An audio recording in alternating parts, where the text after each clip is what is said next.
السلام علیکم 10th class بچوں، اب ہم پڑھیں گے سورۃ ممتحنہ۔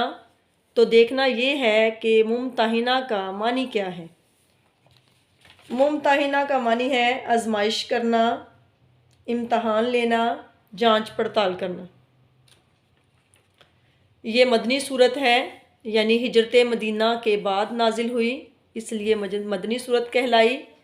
زمانہ نزول اس کا ہے صلح حدیبیہ اور فتح مکہ کے درمیان، یعنی صلح حدیبیہ اور فتح مکہ کے درمیانی جو عرصہ تھا اس میں یہ صورت نازل ہوئی۔ یہ پارہ نمبر 28 میں ہے اور اس صورت کی کل آیات 13 اور اس کے 2 رکوع ہیں۔ تو اب ہم آتے ہیں اس کے شان نزول کی طرف۔ تو بچوں، اس میں 2 ایسے معاملات پر کلام فرمایا گیا ہے جن کا زمانہ تاریخی طور پر معلوم ہے۔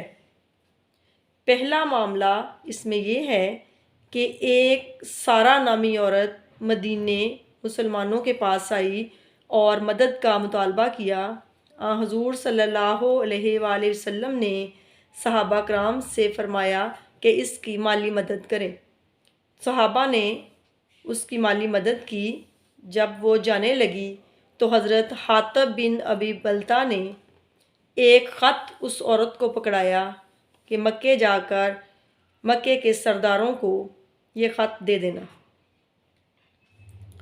حضور صلی اللہ علیہ وآلہ وسلم کو اللہ تعالیٰ نے وحی کے ذریعے حضرت حاطب بن ابی بلتہ کے خط کے بارے میں بتا دیا۔ وہ عورت خط لے کر خاک باغ میں گئی تو حضور صلی اللہ علیہ وآلہ وسلم نے چند صحابہ اس کے پیچھے بھیجے۔ خاک باغ میں اس عورت کو پکڑا گیا۔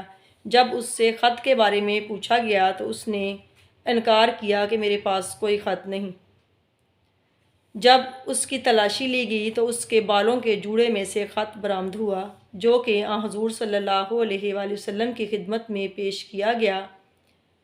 جب حضور صلی اللہ علیہ وآلہ وسلم نے حضرت حاطب بن ابی بلتہ کو بلایا اور خط کے بارے میں پوچھا تو حضرت حاطب بن ابی بلتہ کہنے لگے کہ یا رسول اللہ، میرا خط لکھنے کا مقصد صرف یہ تھا کہ اب ہم مکہ فتح کرنے کے لیے وہاں جائیں گے تو قریش کے سردار جو کہ کافر ہیں کہیں میرے بیوی بچوں کو کوئی نقصان نہ پہنچا دیں۔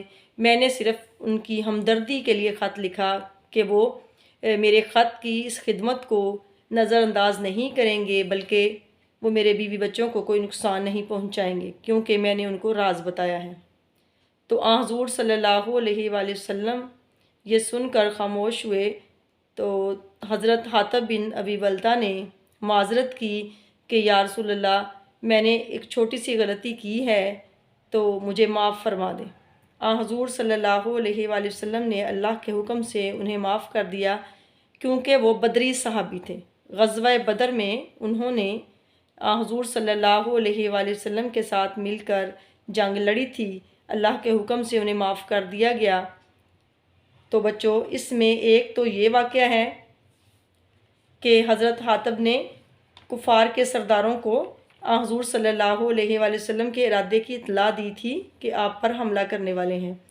دوسرا معاملہ اس صورت میں یہ ہے کہ ان مسلمان عورتوں کا جو صلح حدیبیہ کے بعد مکہ سے ہجرت کر کے مدینے آنے لگی تھیں، ان کے بارے میں یہ سوال پیدا ہو گیا تھا کہ شرائط صلح کی روح سے مسلمان مردوں کی طرح کیا ان عورتوں کو بھی کفار کے حوالے کر دیا جائے گا؟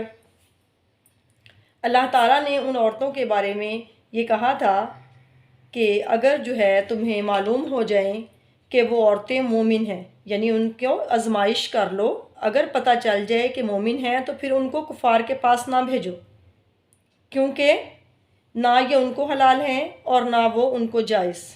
ایک اس میں یہ حکم تھا، ٹھیک ہے۔ اس کے علاوہ اس میں یہ بھی معاملہ تھا کہ جب عورتیں ایمان لا کر یعنی مسلمان ہو کے بیعت کے لیے رسول اللہ صلی اللہ علیہ وآلہ وسلم کی خدمت میں حاضر ہوں تو آپ صلی اللہ علیہ وآلہ وسلم کو حکم دیا گیا کہ ان سے بیعت لے لو۔ یعنی کس کس بات پر بیعت لینی تھی؟ ان کن باتوں پر ان سے عہد لینا تھا، یہ سارے واقعات جو ہیں اس صورت میں موجود ہیں۔ یہ اس کا شان نزول ہے۔ اوکے، اللہ حافظ بچوں، اس کو دھیان سے یاد کرنا۔